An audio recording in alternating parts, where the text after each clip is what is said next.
You said that it couldn't be done, but you managed to pack a record 1.1 trillion transistors into this chip. Oh, hi. I invested in Invesco QQQ, a fund that invests in the innovators of the NASDAQ 100, like you. You don't have to be a circuit design engineer to help push progress forward. Can I hold the chip? Become an agent of innovation with Invesco QQQ. Play the 5-seed Clemson tomorrow at 2:30 on ACC Network. A look at that bracket now. Virginia is the #1 seed. Virginia, FSU, Virginia Tech, and Georgia Tech will all play for the first time on Thursday. From our homes, Dave O'Brien and Corey Alexander. Great to have Allison Williams with us as well. Duke with the lowest seed, Corey, they have ever had in the ACC tournament. But for the Blue Devils, another opportunity, and that's all Coach K was looking for, an opportunity for his team to get better and continue to play. Alice mentioned earlier on Nothing But Net is simply about getting on the bus for Coach K and his group. They want to continue to get back and forth on the bus for 5 days. They're in unfamiliar territory, and what are these unprecedented times? Right now, anything can happen. We've seen it happen before, and Coach K thinking maybe we can make some history here once again. Joe Lunardi says Duke has to win 5 games in 5 days, and obviously if Matthew Hurt is on fire, you like their chances to win some games, but can they do that? Can they win 5 in 5? Simply about winning one game at a time, Obi, and of course it starts with the first one here. Boston College after a coaching change. Scott Spinelli taking over, 1-2 in his tenure. But this Duke team is also different over the last 12 games with Mark Williams in the starting lineup.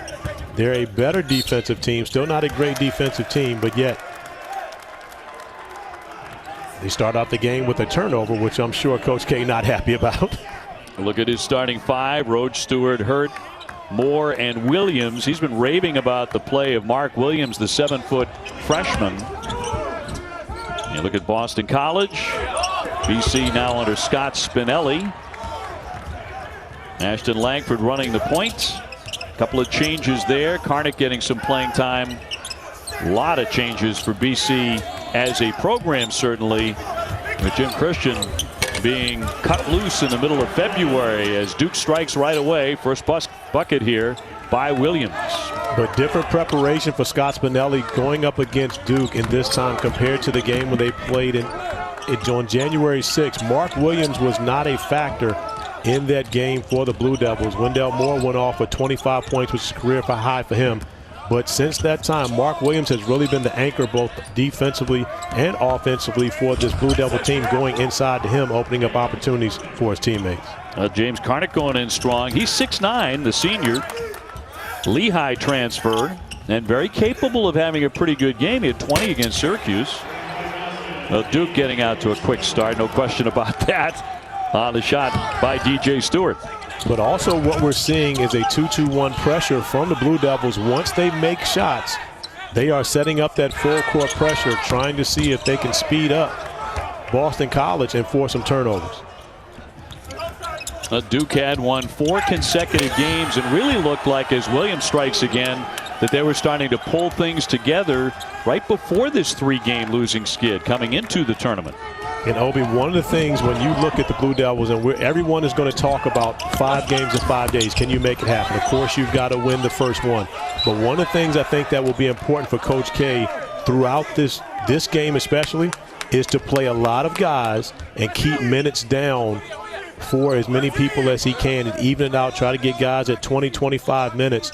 So therefore, they have fresher legs to be able to try to come back in and compete tomorrow and the next day and the next day and the next day.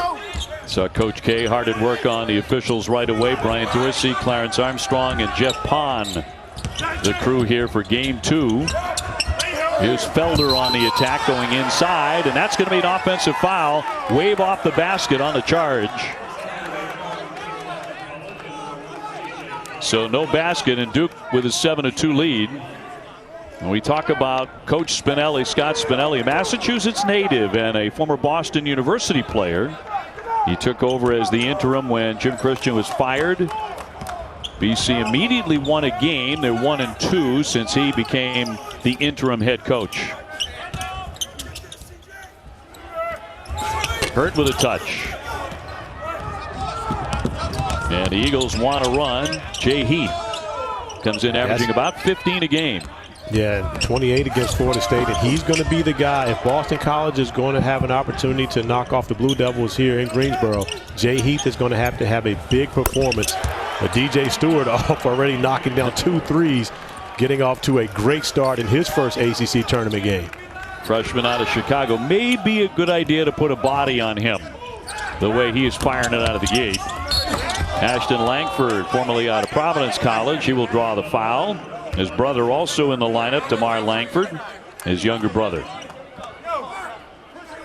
So the Blue Devils quickly out in front 10-2.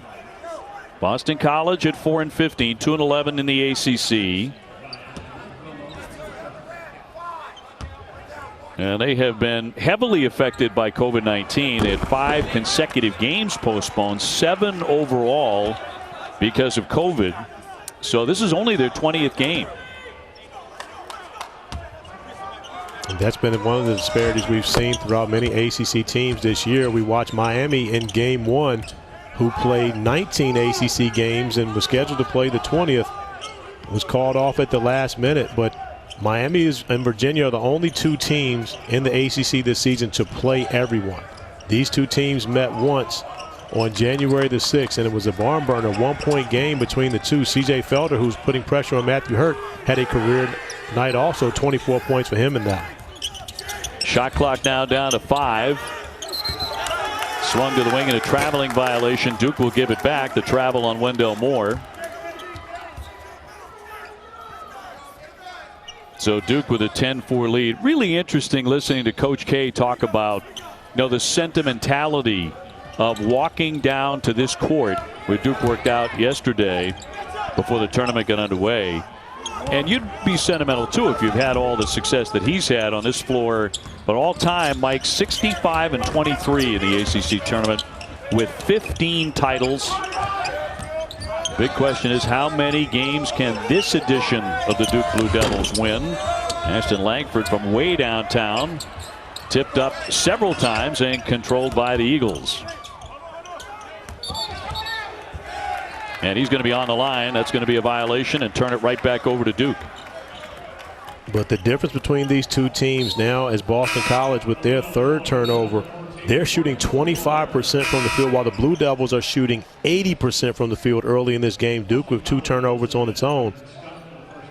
But when you continue to shoot the basketball this well and you get more shots, that's normally going to be a recipe for success, especially once you get into tournament time.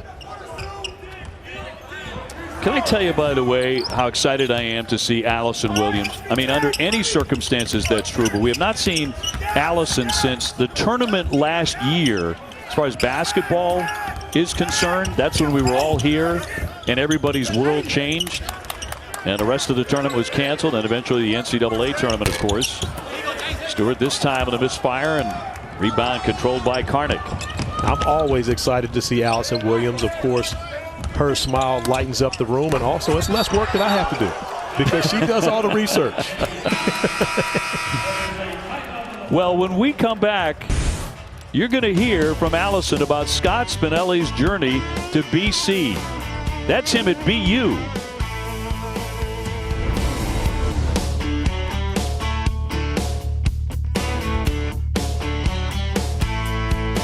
Welcome back to Greensboro. Boston College trails Duke by 4, and the Eagles led by interim head coach Scott Spinelli, who's getting his first opportunity as a head coach after a long and winding journey to this spot. Of course, Jim Christian was fired in the middle of February, and Spinelli's career began as a player in Boston, but at Boston U in the mid-'80s. He eventually broke into coaching as a high school coach, then he got into college, even spent a year as an NBA scout, worked at Maryland under Mark Turgeon, and then has been with Jim Christian at Boston College since 2014. February 27th, though, got his first win in his first game as a head coach, and it was a long time coming, not just for the Eagles, who hadn't won in 45 days since then, but for Spinelli, whose career as a coach spans back to 1990, and you can see why some of the guys said it was pretty surreal in that locker room. Allie, thank you very much. Glad we got a little class on this broadcast finally with Allison Williams. Boston College, with an interim coach right now. He's a really good guy. He's from Leominster, Mass. So he is a true Bay Stater, or as we say, Leominster.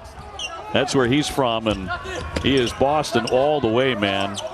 And let's see how that works out. If they decide to make him the everyday guy, the head coach. Pull up pop by Moore, won't drop. Duke on top here, 13-6. And different approach for Coach K in this game. Wendell Moore is handling the majority of the ball handling responsibilities thus far in this game. We talked about his big performance against Boston College in a 1-point win at Cameron Indoor after Duke was off for 20 days previously in this season. And Moore's 25 points game was a difference maker. He was coming off of a 1-for-21 shooting slump in the previous games. But that game really turned the season around for Wendell Moore Jr. It did. Still scuffling beyond that three-point line, only 29%. This guy does not scuffle typically, but he's missed a couple. Hurt at 47% for most of the season. Up top, it's Karnick. He won't shoot it from out there. Heath gives it up. Shot clock at 14 for the Eagles. So far they are 3 for 6. Trying to add to that, but can't.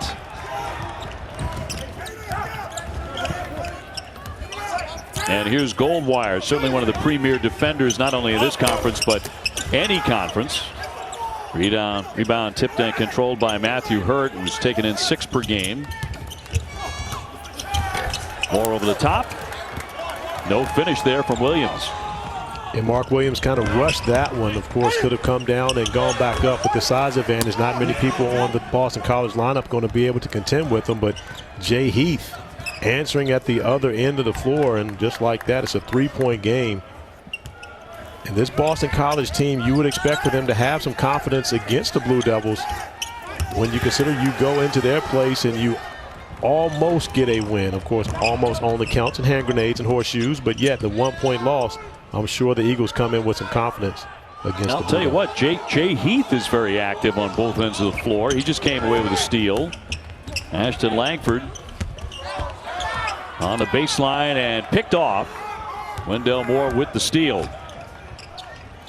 But an early issue for Boston College is the turnovers, and Duke is the one team you do not want to turn the basketball over against, because they can turn defense into offense very quickly as Jordan Goldwire steps up and knocks down the 3. So it's Duke by 6. Duke typically starting 3 freshmen and 2 sophomores. Karnick again will feed it back outside for the 3, but not there. Frederick Scott into the game, the 6'8" grad out of Indiana.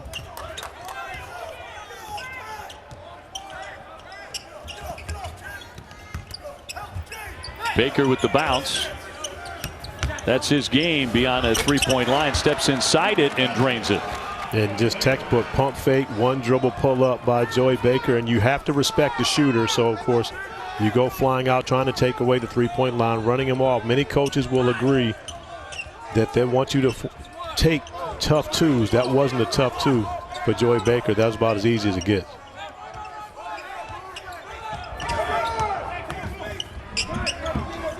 Heath gives it up to Ashton Langford. Karnick has it rejected by Williams. Right back over to the Eagles. And a nice pass inside for the quick strike. And DeMar Langford, the freshman, for 2.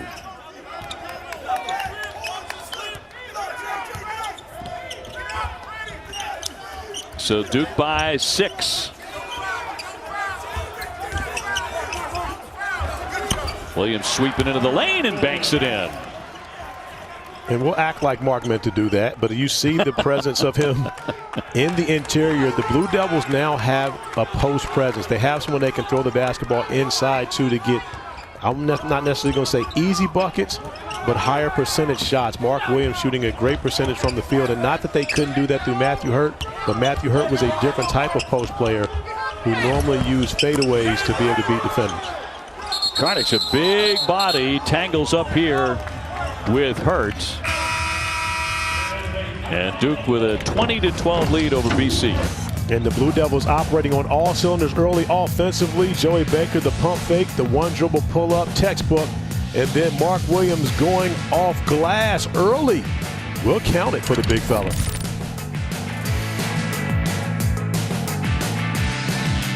You packed a record 1.1 trillion transistors into this chip. I invested in Invesco QQQ, a fund that invests in the innovators of the NASDAQ 100, like you. Become an agent of innovation with Invesco QQQ. ACC Network Basketball is brought to you by New York Life, helping people act on their love for 175 years. Well, these are all pictures of Coach K and Duke Blue Devil teams winning here in Greensboro. 8 times ACC champions right here out of his 15 titles. So no wonder he gets sentimental about Greensboro Coliseum, Corey. Yeah, but one of the things that Coach K taught me, a very significant lesson, is never to take this for granted. And when you consider someone who's had as much success as he had, and I mentioned to him years ago, say, hey, Coach, once you get to the NCAA tournament, he stopped me mid-sentence and said, Corey, you cannot take for granted that we're going to make it. It was early in the ACC season. They did make it that year, but now looking at a team that may not make it to the NCAA tournament. But Coach K, once again, never taking it for granted, recognizing how special this opportunity is. Felder with a misfire, but a second chance coming here for the Eagles.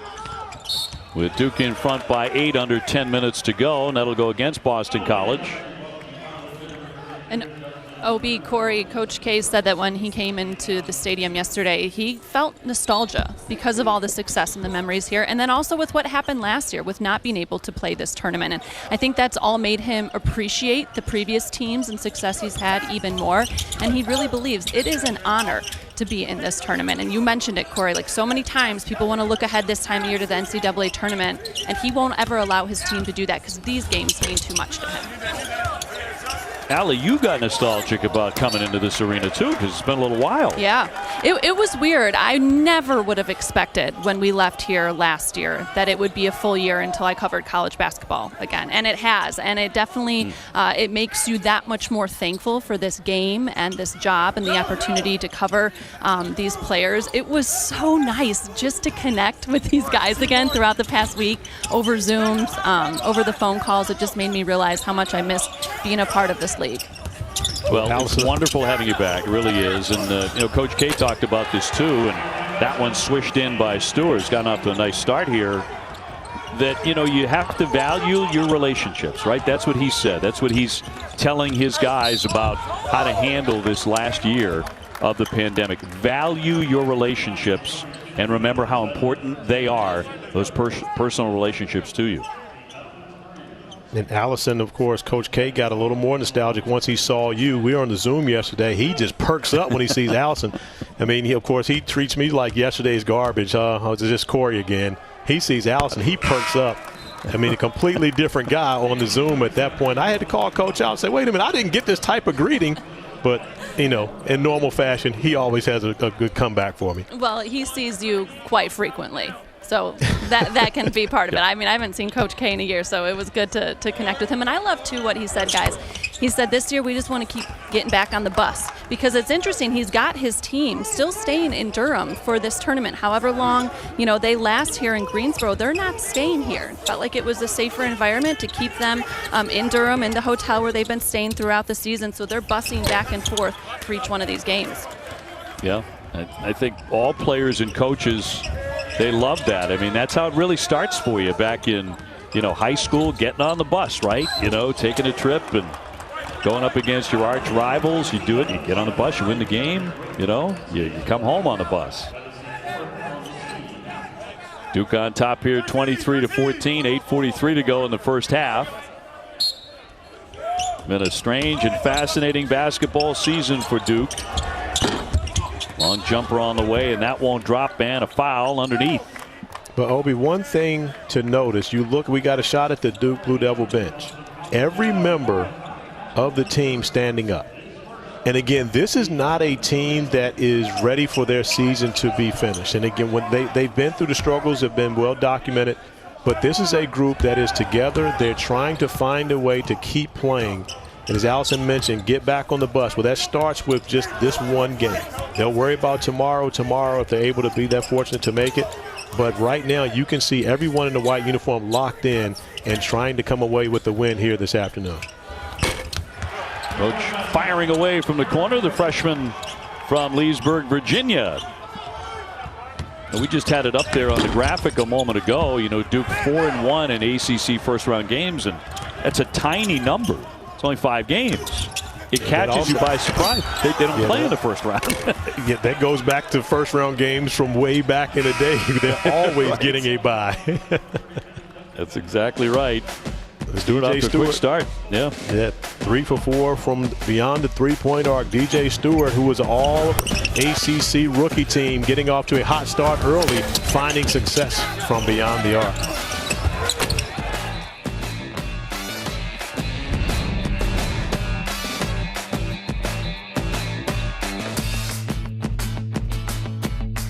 You packed a record 1.1 trillion transistors into this chip. I invested in Invesco QQQ, a fund that invests in the innovators of the NASDAQ 100, like you. Become an agent of innovation with Invesco QQQ. Oh, we are so delighted to be bringing you ACC tournament basketball from Greensboro again. We give you a look at the bracket. As mentioned, Miami is safely into the second round. Hard-fought win over Pitt today, 79-73. They won it with free throws down the stretch. And right after Duke and BC, we've got Notre Dame and Wake Forest, the 11 and 12 seeds, coming your way for our finale tonight.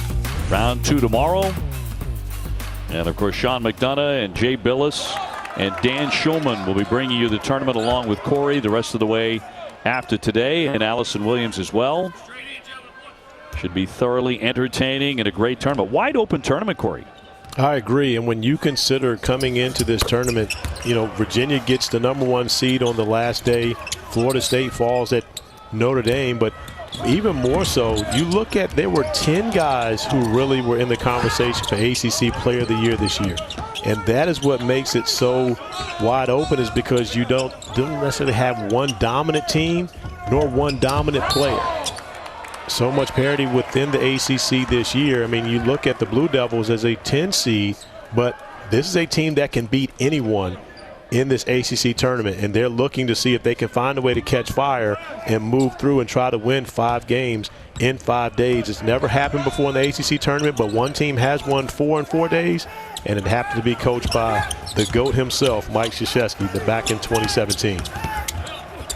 Stewart cooking early, gets a nice feed off to Williams, who slams it down.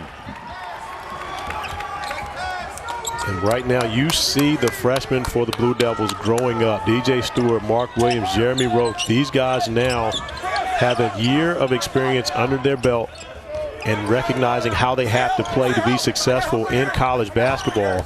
DJ Stewart, Mark Williams, and Roach, all 3 of these starters for the Blue Devils as freshmen, off to a great start in their first ACC tournament game.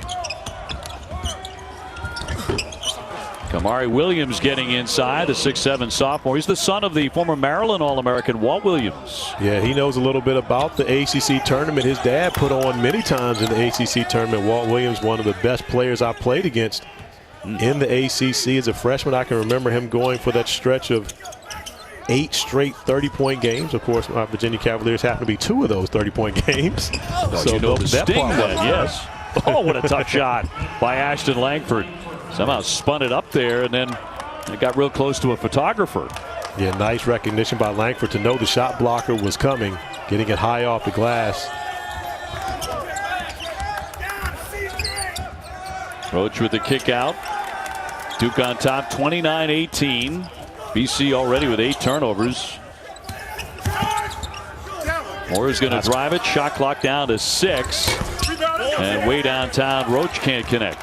And Scott Spinelli with a lot of defensive energy on that side of the floor, urging his team on, but they turn it right over as Duke returns the favor, giving the basketball back. Back and forth we go. You're right about that energy, too. He's off the charts as Williams can't hit. Talking with him is a lot of fun because he oozes that. And, you know, when they won the game, the first game back, you know, after the firing of Jim Christian, and they had a COVID pause there. It was a gigantic outburst from him. Talk about enthusiastic. Here's Hurt again from 3. Yes, well, let him keep shooting it. He's going to hit a lot of them. Absolutely. You know, one of the best shooters in not only the ACC but in Duke history right now, tied with Shane Battier, a 41.6 career three-point shooter, is Matthew Hurt. And, of course, when you start talking about the history of the Blue Devils, it's a number of great shooters that have come through that program. Matthew Hurt, first team All-ACC, named the most improved player in the league as well. 19 points, 6 rebounds a game.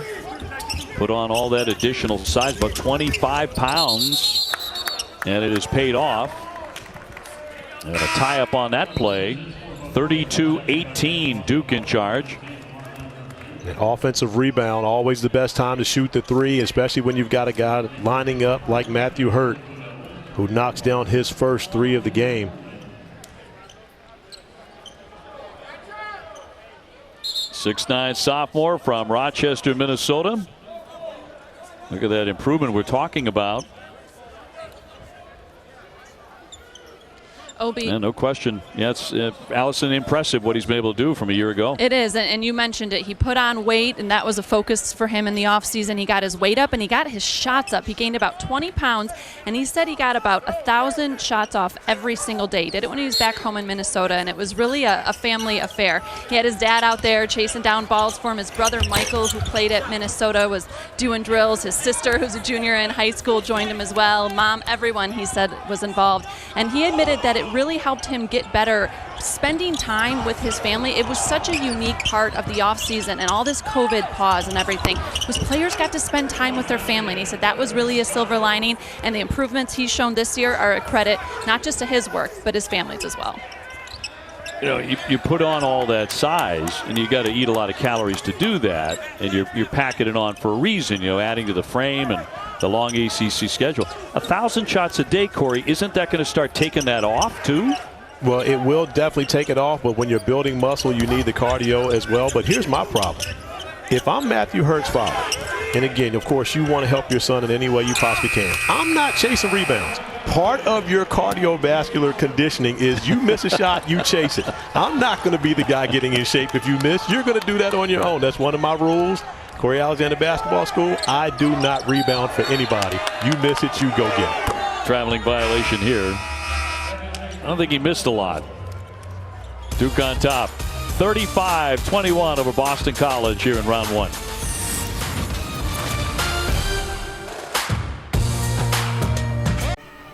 He said that it couldn't be done, but you managed to pack a record 1.1 trillion transistors into this chip.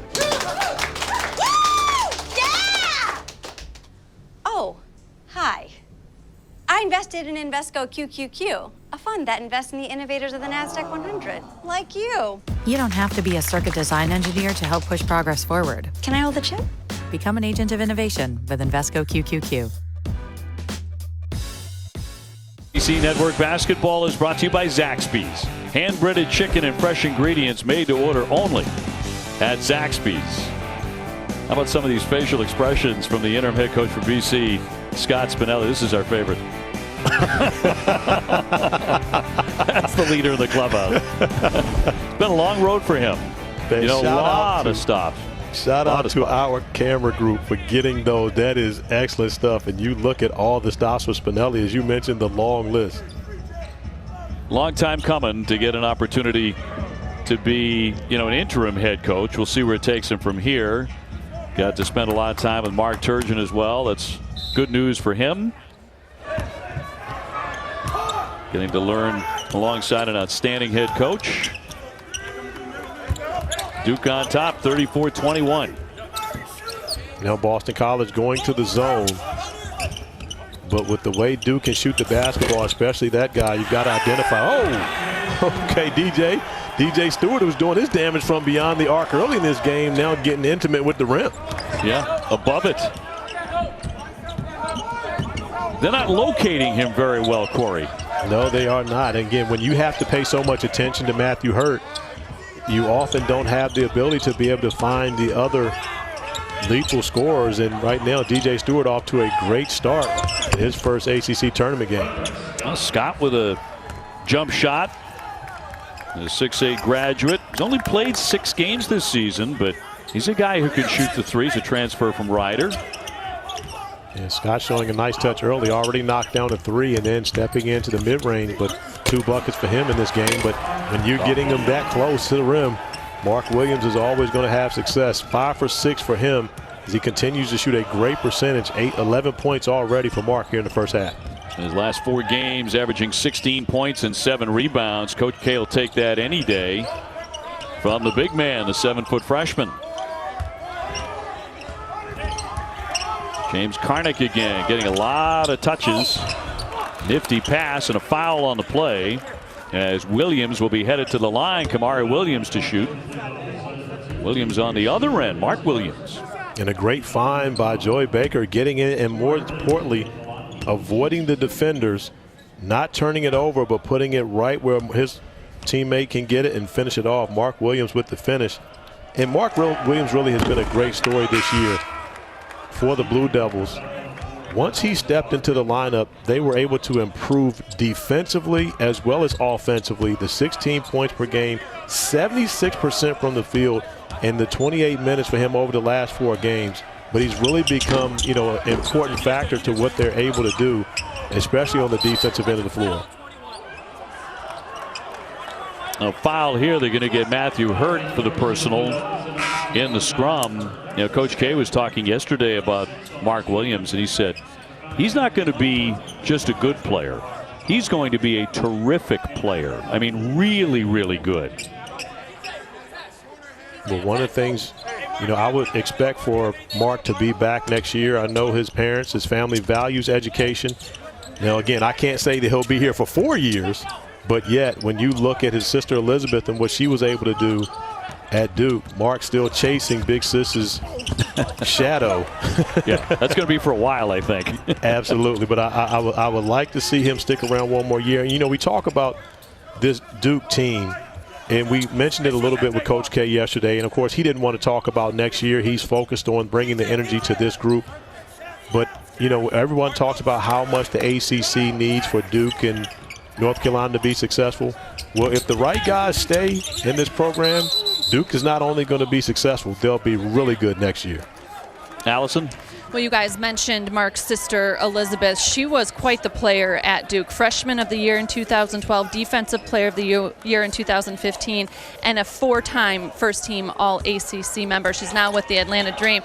And I asked him, I was like, all right, so who's a better defender? Because she was Defensive Player of the Year. And he got a big old smile. He was a great smile. He said, I got to say me. I was like, are you sure about that? He's like, I got to say me. I got to have confidence in myself. But he did say the first time he ever got to come and watch a game in Cameron Indoor Stadium was when he watched his sister. He was that loud kid behind the bench. And he said when they played UNC was when I realized it's a special place. Yeah, he's the one who revealed that she was going to Duke with the T-shirt.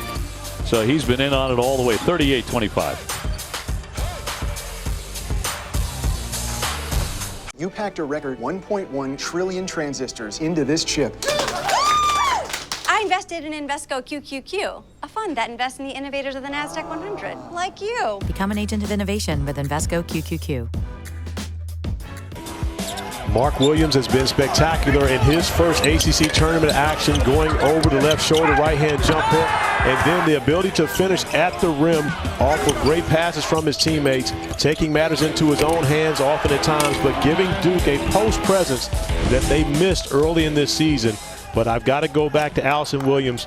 Allison, I'm a big fan of Mark Williams, but he told you a lie. He is not as good as his sister early in the career. Now, I have to admit, I think he knew that.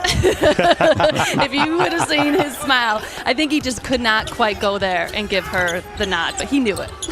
Well, I'm a little brother. No little brother can do that, but again, we all know the truth. Elizabeth was the truth, and Mark will be at Duke.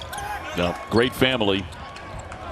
Tremendous history here at Duke, and they lead it 38-25. Boston College with the ball, though, last half minute of the first half, and a foul on Wendell Moore. Boston College almost upset Duke then ranked in the top 25 back in January. Final score is 83-82. It's a game that Duke actually won more at the foul line than anything else. They hit 25 foul shots. And that's an area where Duke really hasn't beaten many teams throughout this year. But I can remember watching that game back in January and seeing how easily Boston College was getting to the rim. C.J. Felder was special attacking the rim. Jay Heath, whoever, when they were attacking the rim, they were getting everything they want. This is a different Duke team when you've got Mark Williams back there anchoring the defense and, of course, contesting shots at the basket. Second one coming for DeMar Langford. He makes the pair. BC hanging in there, 38-27, and a timeout. And remember, we've got a third game coming up tonight. Notre Dame and Wake Forest coming your way. That is at 7 o'clock. We'll have it here for you on the ACC network. You can check out the ACC Championship Hub for everything you need to know about the ACC tournament, including exclusive Chalk Talks, highlights, games, prizes accessible from the ACC mobile app. Who doesn't love prizes? Or ACCChampHub.com, the place to go. A glance at the three-point activity in this one.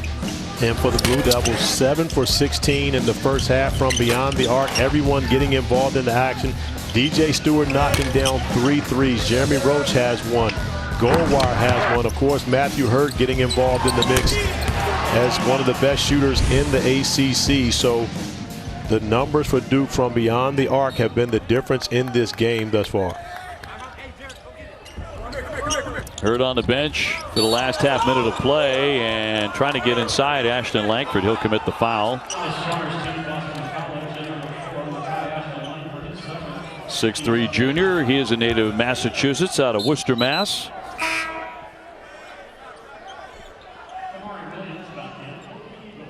One guy has really recruited the Northeast, the upper Northeast, exceptionally well throughout his great career is Mike Bray at Notre Dame. He's got some really good players out of Massachusetts, yeah. That he has, as well as out of DeMatha Catholic, his alma mater. No doubt. In the Washington, D.C. area. And, of course, former assistant for Mike Krzyzewski at Duke. Here's Baker trying to lean into one, gives it up instead. Stewart's been their star along with Williams. And that jumper right in front of the end of the first half. Another three. Duke has been on target. They lead at 41-27. Goldwire sticking that one very confidently. And Duke's freshmen have been stars. 27 of their 41 points scored by the rookies so far. And they're getting production inside and out when you consider Mark Williams on the interior, DJ Stewart outside. Both freshmen in double figures here in the first half. Yep, it's been Mark Williams and DJ Stewart. The freshmen lighting it up for Duke in the first 20 minutes.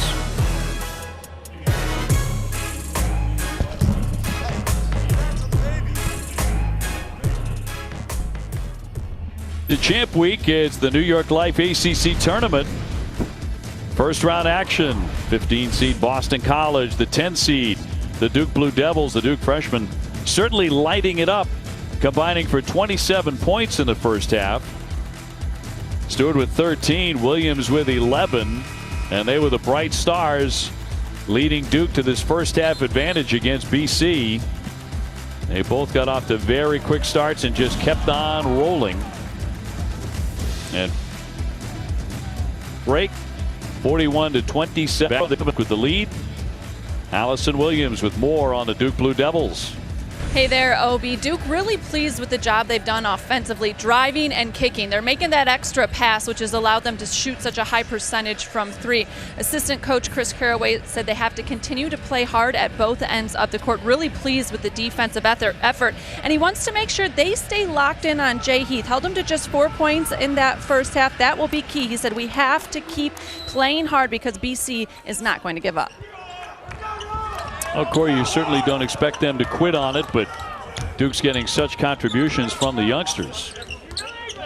Yeah, they really have. And DJ Stewart got off to a great start, knocking down the first three. for the Blue Devils and made 3 out of his first 4.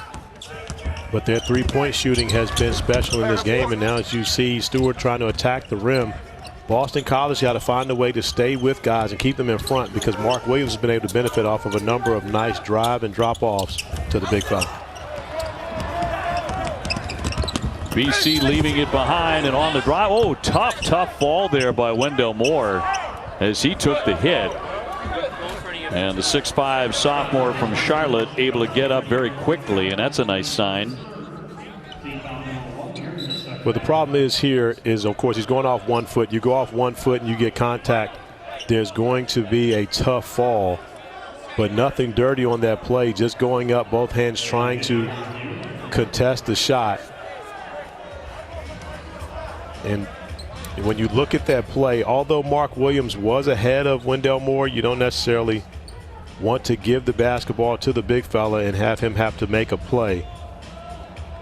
But as they check this one out, I'm sure they'll come away with seeing that there was a basketball play from Ashton Langford. Nothing on that one. Yeah, that was a quick review there. Just a common foul on Mekhi Ashton Langford, but it is his third. Yeah, that's point the guard part for Boston College. Yeah, he picked up a foul right at the end of the first half, going in trying to take the basketball away from Jeremy Roach with some pressure. And just like that, on the first possession of the second half, picks up another foul. And now, of course, he's going to have to be a little more tentative, especially on the defensive end, to stay on the floor. Moore very good at the line, 83% this season. And of course, probably the #1 topic of discussion coming into this ACC tournament, Greensboro, I think anyway, Corey, was not necessarily who's going to win among the top 4 seeds. It was, could Duke use this tournament to catapult into the NCAA tournament? Joe Lunardi saying that he believes Duke has to win 5 consecutive games, 5 and 5, in order to get to the NCAA tournament. You don't necessarily believe they have to win 5, do you? Well, I'm not going to argue with Joey Brackets, but one thing I do believe is if they are able to win this game and then move on, the next 3 games that Duke would have to play would be against teams that are in the tournament field. And so if you talk about winning 4 of the next 5 games, but playing in that 5th game, in the championship game, I can't imagine that would not increase Duke's net rating. Of course, their strength of schedule goes up, and they would have more wins over those quad 1 opponents. If you get 3 of those, now you're 5 and 5 against quad 1 teams. So now that resume seems to be one that would get you into the NCAA tournament. And again, I've said this all year long. I firmly believe that there would be no better team to have in the what used to be first 4, but now the first round of the NCAA tournament as an 11 seed, better than the Duke Blue Devils. I'm not an attorney, but it sounded a little like you were arguing with Joey Brackets there. Just a little bit. You know, you said you weren't. It just a little bit. Nope. Joey Brackets is my guy. I do not argue with Joey Brackets. He knows much better about all of that, does way more research than I do on it. Well, he'll wear you down. You're going to get 5 emails a day from Joe Lunardi. You know that's the case. You just open the one at the end of the day that says final. That's right. That's what I do. Well, tickets will be punched today include the Northeast Conference, the championship being played at 7 at ESPN2, and a West Coast Conference championship, which is BYU against the #1 team in the country, Gonzaga.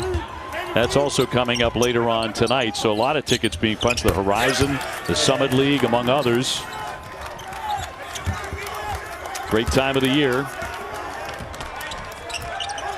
So Champ Week raging here. And Gonzaga, the #1 team in the country, tonight on ESPN at 9 o'clock, the West Coast Conference. And the championship game. Really good start for Boston College here in the second half. Scott Spinelli has his team playing with tremendous energy to start the half. And we've talked about the Blue Devils, but you can tell Boston College, they don't want their season to end either. You've got a number of guys here playing with tremendous energy, tremendous effort. And you can see it's becoming contagious along their bench as well. Oh, Stewart, just sweet getting his own shot like that, the freshman, to make it 45-32. Well, BC has to try and match the coach's energy, Scott Spinelli. There's going to be an offensive foul on the Eagles here, and it goes right back over to Duke. Not possible. Can't happen, Obi. No way those guys can match Spinelli's energy. I saw Spinelli on the earlier possession sliding up and down the sidelines, getting it done defensively in a stance like he used to when he was a star at Boston University. Although he was built like a power forward playing on the perimeter. He was built like a defensive lineman, actually. Tipped out of play. 17:29 left in this one. And still to come, we've got Notre Dame and Wake Forest tonight at 7 o'clock. You know, Mike Bray's had a lot of success in the tournament, the ACC tournament. He's done some magical things trying to do that again. Felder lines up a long one, not there for him. Williams snatches the rebound. Duke moved the ball exceptionally well in the first half. They're doing it again in the second. Williams with the dunk. And that's such a luxury when you have a guy that can be a rim runner and catching lobs, because anytime you have dribble penetration, the guards know that they have an easy outlet. Throw the basketball up to Mark Williams if his defender comes over to help. Not only is that an easy bucket for Williams, but those assist numbers go up for you as a guard. Ashton Langford off the fake. He'll take the hit, and he'll be at the line. See Jeremy Roach on the attack and just knowing, hey, I can just throw it up to my big fella. No one from Boston College can contest him. He goes to get it. Mark Williams flushes it. And that's a weapon that Duke did not have early in the season. When I say didn't have, meaning that Mark Williams wasn't playing heavy minutes. The last 12 games of the regular season, Mark Williams became such a factor for this team. We talked about what he does defensively, challenging shots, giving them rim protection, but offensively, he has continued to grow, by leaps and bounds, even from where he was, this time 2 years ago in high school, and so much better on the offensive end of the floor.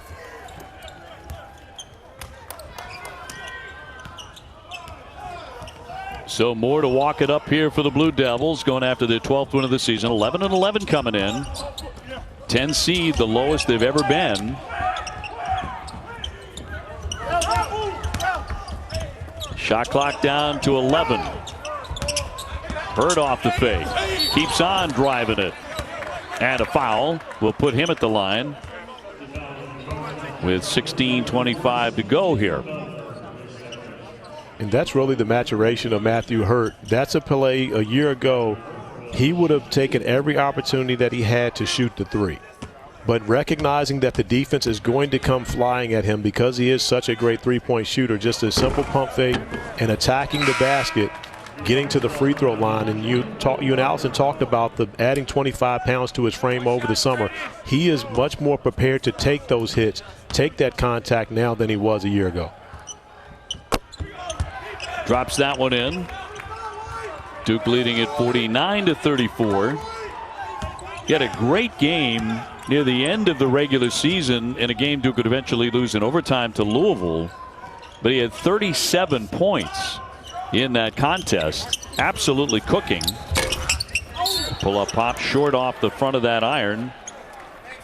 And another whistle. A lot of fouls here in the second half. You mentioned that Louisville game. Matthew Hurt fouled out of that game.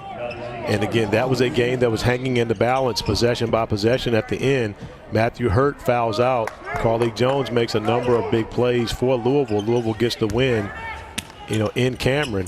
But if Hurt doesn't foul out of the game, the fortunes of that could have been much different for the Blue Devils, who lost a lot of close games this year. 8 of their 9 ACC losses were by 7 points or less. And so this season that has been a struggle for the Blue Devils could have easily turned on a number of possessions in each and every one of those games. Timeout. 16 minutes to go as Champ Week rolls on. And so do the Duke Blue Devils, high over the rim, on top here against BC. You packed a record 1.1 trillion transistors into this chip. I invested in Invesco QQQ, a fund that invests in the innovators of the NASDAQ 100, like you. Become an agent of innovation with Invesco QQQ.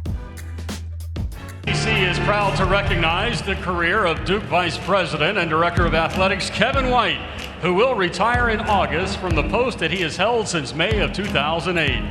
A storied career has seen him lead an athletic program in 6 different institutions. White is one of the most experienced, distinguished, and honored athletic directors in college sports, and under his leadership at Duke, there have been 8 NCAA championships and 23 ACC titles. We thank Kevin White for his service to student athletes, administrators, and fans, as well as Kevin White being thanked at halftime. What a career. Duke basketball winning 2 national titles while he was there. Football program experiencing one of its most successful eras. They made bowl appearances in 6 of 7 seasons. And congratulations to Kevin White on a marvelous career. Of course, can't forget the fact that he's also the proud father of Mike White, the head coach for the Florida Gators, who enjoying another great season at Florida, and I'm sure wants to wish congratulations on to his father. I'm sure he's already done that, but Mike White, one of the best in the country, one of the best people in this coaching professions that you know, and I'm sure the apple didn't fall far from the tree. Yep, going to be a very tough position to fill for Duke. Going to be a highly coveted position. Here's Stewart again. Hurt fighting for the rebound, saved it. Nice job. Moore from the corner will bury it. And Wendell Moore gets the bucket, but Matthew Hurt with the effort. And again, these are plays that we didn't see from Matthew Hurt a year ago, but he has so much more confidence in that new frame. You talk about the 25 pounds, a better rebounder, and more prepared to take the contact, not willing to, more willing to stick his nose into the physical action. And because he does it on that last possession, his team comes up with a big 3. And off the DJ Stewart miss, you see Matthew Hurt flying in, unable to corral the rebound, but the presence of mind to be able to get it to his teammate Wendell Moore, who knocks down the corner 3 and continues to improve on his shooting as the season's gone along. Now Duke has made 19 field goals on 13 assists. As Corey likes to say, sharing the sugar.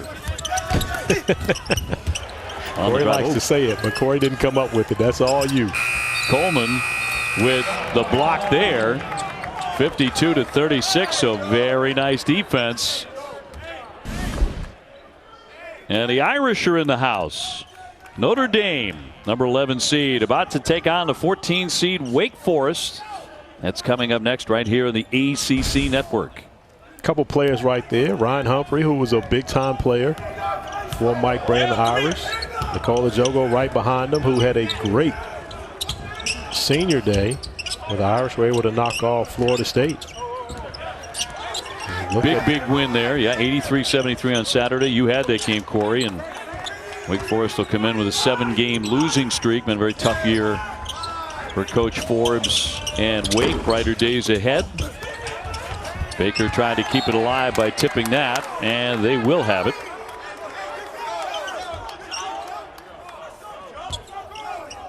.14:05 left here in game number 2. Game 1 went to Miami as they held off the Pitt Panthers.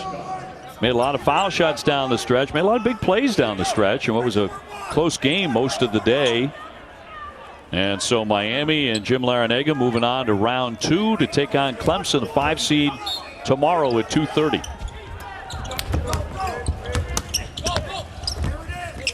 The drive and kick to Stewart, and the lane opens up a bit. What a smart play that was to attack like that. We had a smart play on the offensive end. Terrible play defensively when 2 players run away from the guy with the basketball, giving DJ Stewart, who's the leading scorer in this game for Duke, now an easy bucket. Probably the easiest one he's had all night. Heath with the swing for Felder, goes airborne, and a whistle too.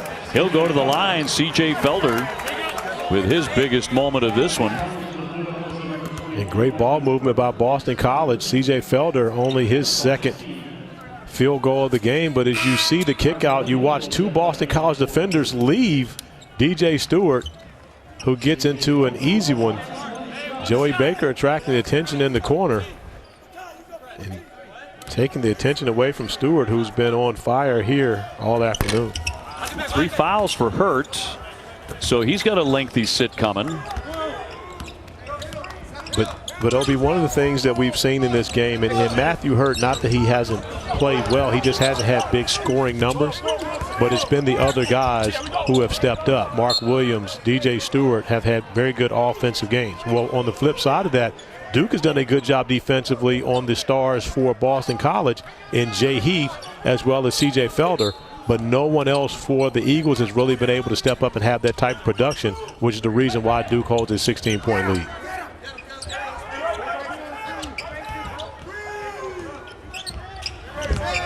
Shot clock down to 6 for Duke.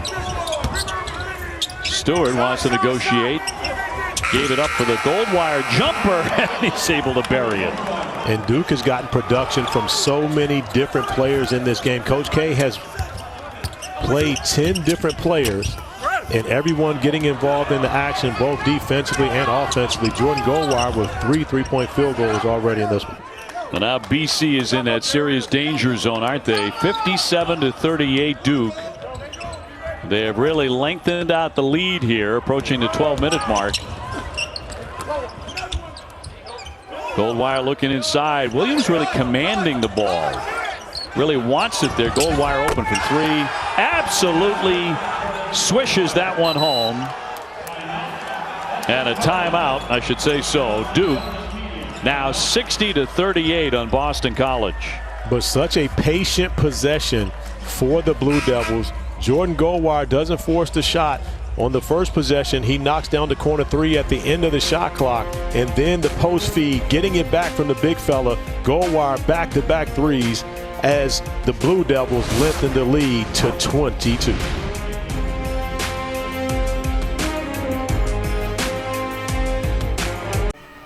They said that it couldn't be done, but you managed to pack a record 1.1 trillion transistors into this chip.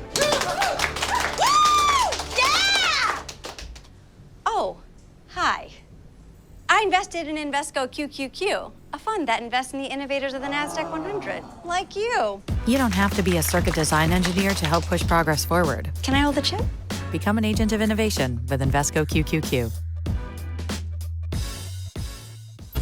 Well underway in our first round of the New York Life ACC tournament. Miami into the win column today.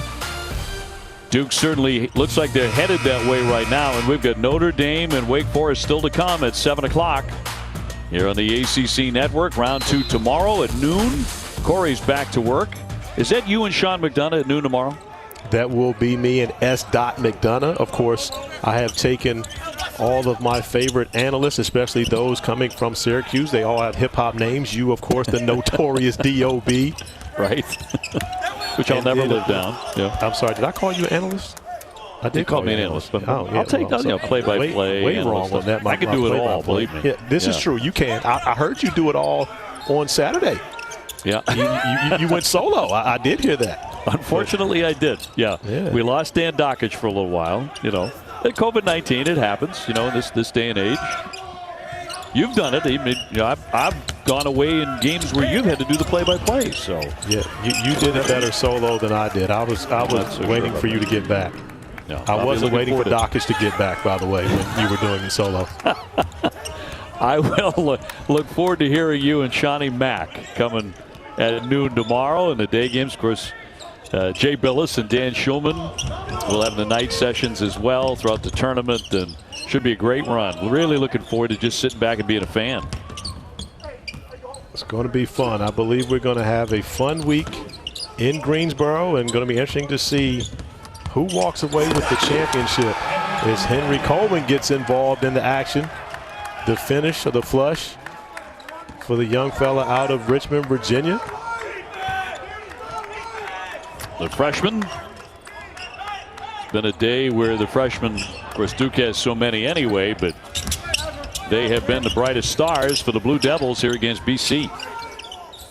And that's a good thing for them to be able to have this type of game in their first action, because, of course, the competition's only going to get stiffer as the ACC tournament goes on.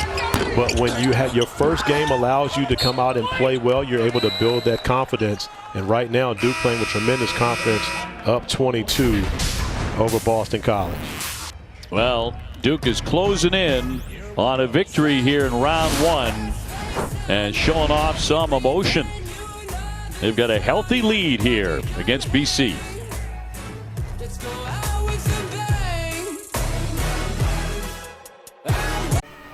You said that it couldn't be done, but you managed to pack a record 1.1 trillion transistors into this chip. Oh, hi. I invested in Invesco QQQ, a fund that invests in the innovators of the NASDAQ 100, like you. You don't have to be a circuit design engineer to help push progress forward. Can I hold the chip? Become an agent of innovation with Invesco QQQ. The ACC include the player of the year, Moses Wright of Georgia Tech. What a finish he had. Defensive player of the year, his teammate Jose Alvarado. Freshman and sixth man of the year, Scotty Barnes of FSU. Most improved player went to Matthew Hurt. That was hotly contested, that honor. And a coach of the year, Mike Young. Great job at Virginia Tech. COVID issues, fought his way through it, and did a heck of a job. Hurt right on target with that long shot to make it 65-40. And hold it up, shooter. Matthew Hurt got to make sure the scorebook knows exactly who shot that. That's the way you do it. You hold the follow through up. Even if you're running back down the floor, they need to make sure they see 21 on that jersey to put the 3 beside it. Felder can't answer. So that's the theory behind that. You got to make sure the official scorer gets it right. Oh, yeah. Sometimes we see him mess it up every now and then. You got to make sure you hold that follow through. Also helps to guide the shot into the basket, but I mean, again, more so about getting your points. Getting credit, proper credit. Roach over the top. Coleman getting some minutes here. Shovels it back outside. Baker back in. Boy, they moved the ball brilliantly in this game. They really have. And again, not to say that this is a great Boston College defensive team, but yet the way that Duke has moved the basketball, and this is a team that Duke, coming off of a 20-day break, struggle with at Cameron. And you see Matthew Hurt, when you haven't shot the basketball great as he has not today, sometimes you put a little more effort into each and every shot. That was the case, but a beautiful look at Matthew Hurt, who one of the top 2 shooters, I say, in the ACC this year, alongside Sam Hauser, who's probably the best shooter in the league this season. Yeah, Sam Hauser had one of those I can't miss games on Saturday in the clutch, too, in a big way, as Virginia needed the win in order to win the top seed and take the regular season title, and he came through with a big performance. On the drive and kick, back outside for Baker. Shot clock a factor here, down to 6. Hurt on the drive. Coleman's open from the corner. 67-40 Duke. I've heard you talk about it this season, and Jay Billis has done a great job breaking it down too. When you look at Matthew Hurt's shot, how closely it resembles Larry Bird's shot. Well, when you start talking about the best shooters, and again, Larry Bird in the conversation as best shooters of all time. Of course, that distinction, in my opinion, goes to Steph Curry, but Larry Bird definitely right there at the top.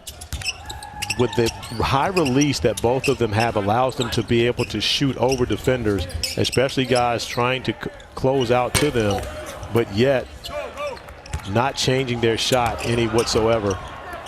And Matthew Hurt, I mean, it's scary, the similarity between he and Larry Bird, and you see that high release, keeping the ball up, but it allows you to be able to get shots off quicker because you don't dip. You see so many players dip the basketball down to their waist. Matthew Hurt, Larry Bird don't bother with the dip. They just let it fly. And I'm not calling Matthew Hurt Larry Bird. I'm just saying the shots are very similar and they get similar results. It would not be fair to be comparing Larry Legend to very many other players, quite frankly, but Baker will loft that one. It's certainly his game and absolutely drains the 3. Although I was watching the 3-point contest at the NBA All-Star game the other day. I got to tell you, it is unbelievable watching Steph shoot the basketball. When there's nobody on him, it's even more incredible. The thing never touches the rim. Never, ever touches the rim. Absolutely. But to be completely honest, Obi, he may not be the best shooter in his family. And I know you're thinking Dell, but that's not either.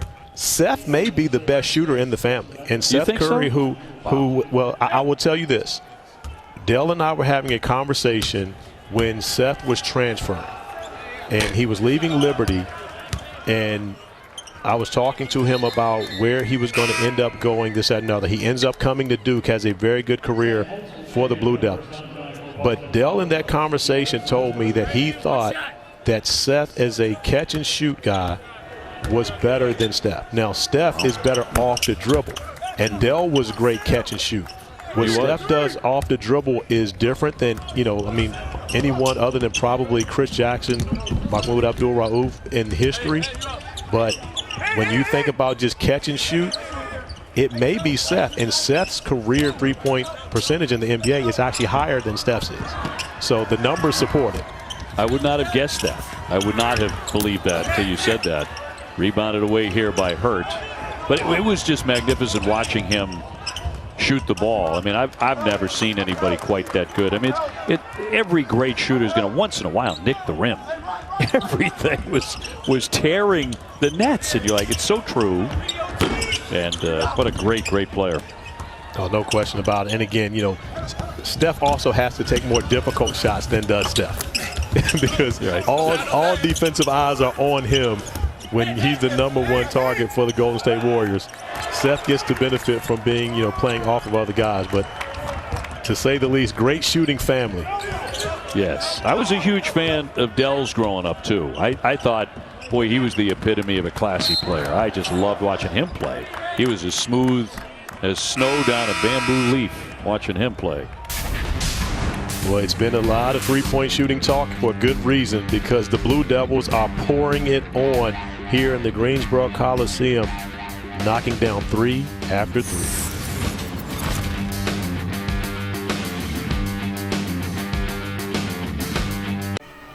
They said that it couldn't be done, but you managed to pack a record 1.1 trillion transistors into this chip. Oh, hi. I invested in Invesco QQQ, a fund that invests in the innovators of the NASDAQ 100, like you. You don't have to be a circuit design engineer to help push progress forward. Can I hold the chip? Become an agent of innovation with Invesco QQQ.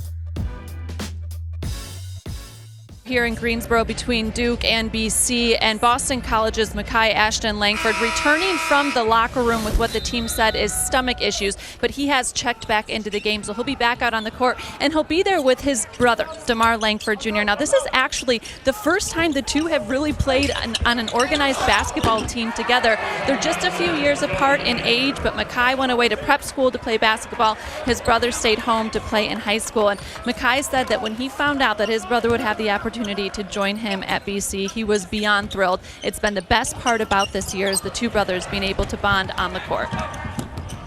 Got to be really cool. Both of those guys out of Worcester, Massachusetts, and DeMar played at the highly competitive Brewster Academy in Wolfboro, New Hampshire. That's the prep school that Allie was talking about. And on the baseline, a traveling violation. Duke has hit 14 threes. That's a season high to lead it 73-41. And they've shared the basketball extremely well when you consider what the Blue Devils have been able to do in this game. 20 assists on 27 made field goals. 14 of those 27 makes from beyond the three-point arc. So I'm sure Coach K loves the offensive action they've gotten, but more importantly, the defensive effort he's gotten from his team right now. Boston College with 41 points with just under 6 remaining in this game. I'm not sure he could have asked for more from his Blue Devil defense. Not one player from Boston College in double figures in this game. Yeah, you have to say, I mean, Duke's going to have plenty of doubters that they can rip off 5 consecutive wins. Set that aside for a moment. You've got to be impressed with how cleanly they've played today, how well they've shot the three-pointers. Got a lot of support off their bench, too. Their freshmen were the early stars in the first half. Certainly Stewart and Williams were. And then they just kind of blew it open about 8 or 9 minutes ago. Rolling to the basket, the big Justin Vanderbaan, a 7-foot freshman out of Northbridge, Massachusetts.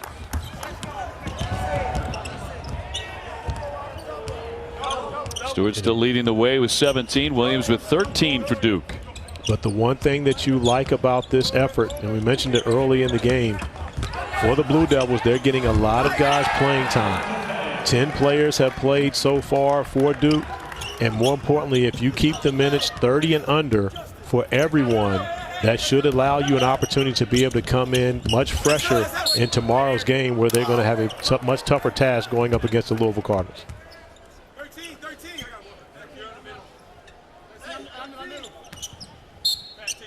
75-43 here with under 5 minutes to go.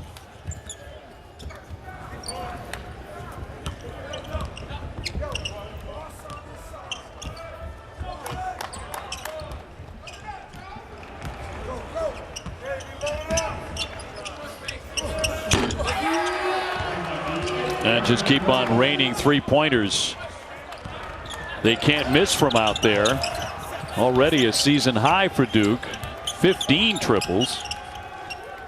And at this point, if you're Coach K, you're asking your guys to save some of that. You don't want to shoot them all out here in the first round, knowing that you're going to move on with a tough game ahead of you tomorrow. Yep, taking on Louisville. And that'll roll on in for Jeremy Roach, another freshman.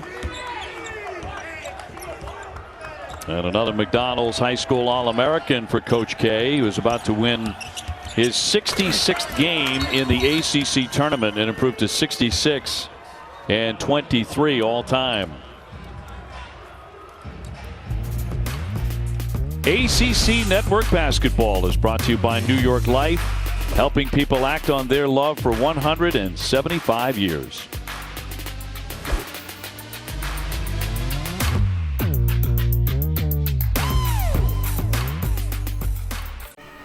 They said that it couldn't be done, but you managed to pack a record 1.1 trillion transistors into this chip.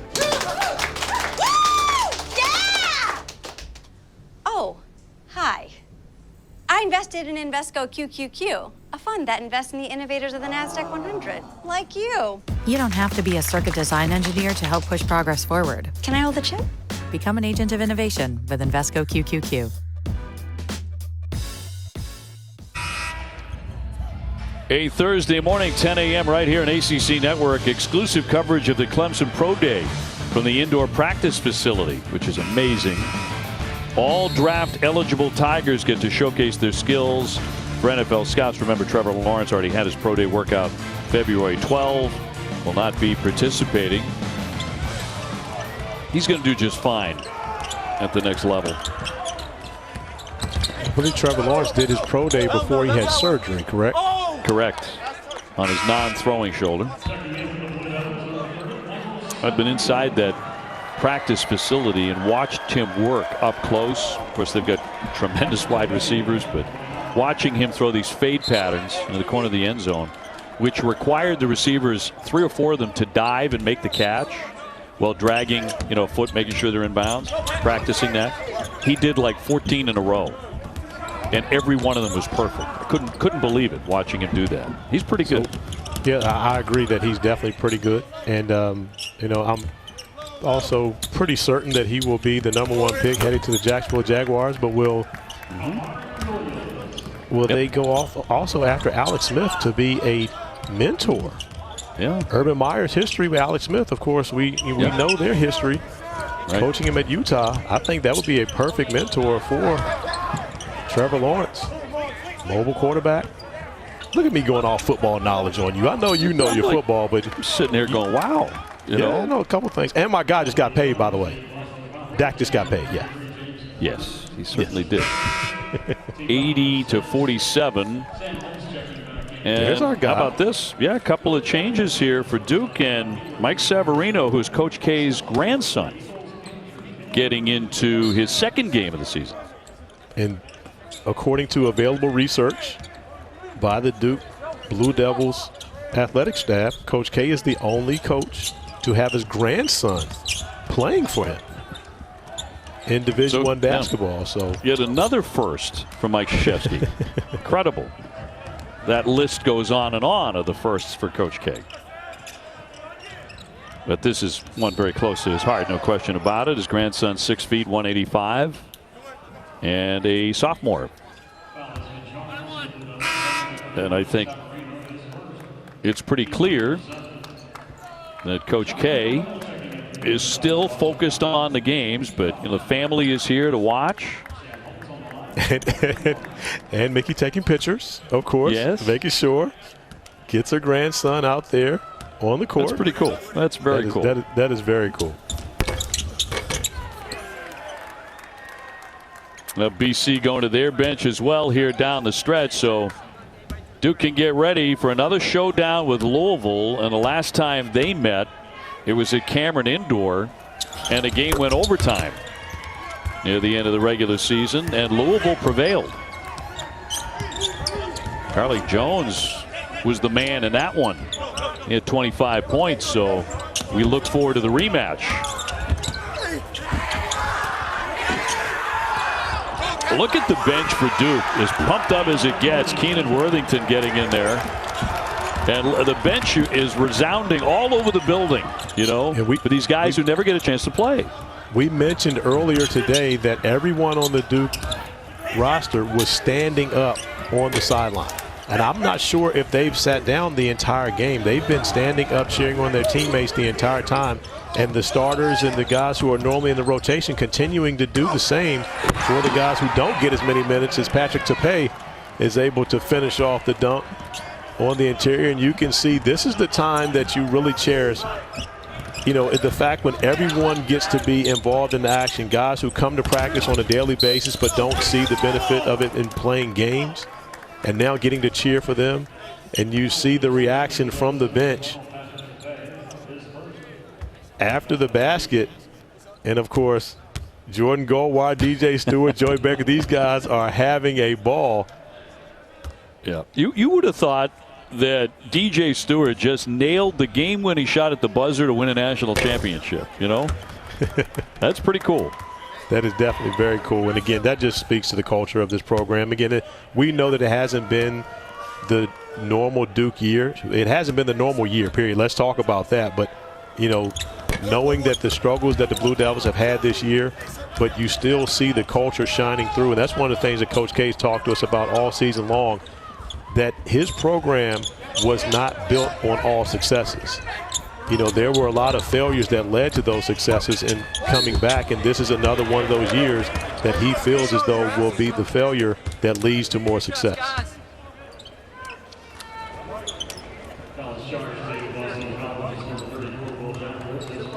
So tomorrow, kicking off the games will be the 8-seed Syracuse and the 9-seed NC State at noontime on the ACC network. And that'll be followed by Miami and Clemson at 2:30. At 6:30, Duke and Louisville. And then the winner of Notre Dame and Wake Forest to battle North Carolina at 9 p.m. And Boston College with the final moments of a very, very tough season for BC. Scott Spinelli taking over as the interim head coach. Massachusetts native when the head coach Jim Christian was fired in the middle of February. BC such a tremendous school, so very comparable to Duke academically and in terms of the environment and expectations, and just great institutions in both places. Long way to go for BC to try and catch up basketball wise, that's for sure. And Duke continues to try and pour things on here with the bench, 85-49 with 43.8 to go. Time for a look at our Zaxby's player of the game, and he got off to a very quick start. DJ Stewart. Now he is a world-class cheerleader for his teammates, but the freshman played awfully well, 17 points and 4 assists. He really did, and not just what he did offensively, but also defensively. He was one of the defenders, I'm not saying the only one, but one of the defenders on Jay Heath. And that's really been the difference in this Blue Devil team, is what they've done defensively in this game, and be interesting to see if that same type of defensive effort can carry over tomorrow against Louisville. Michael Savarino with his first career point, by the way, with that free throw. Getting into the scoring column in the ACC tournament.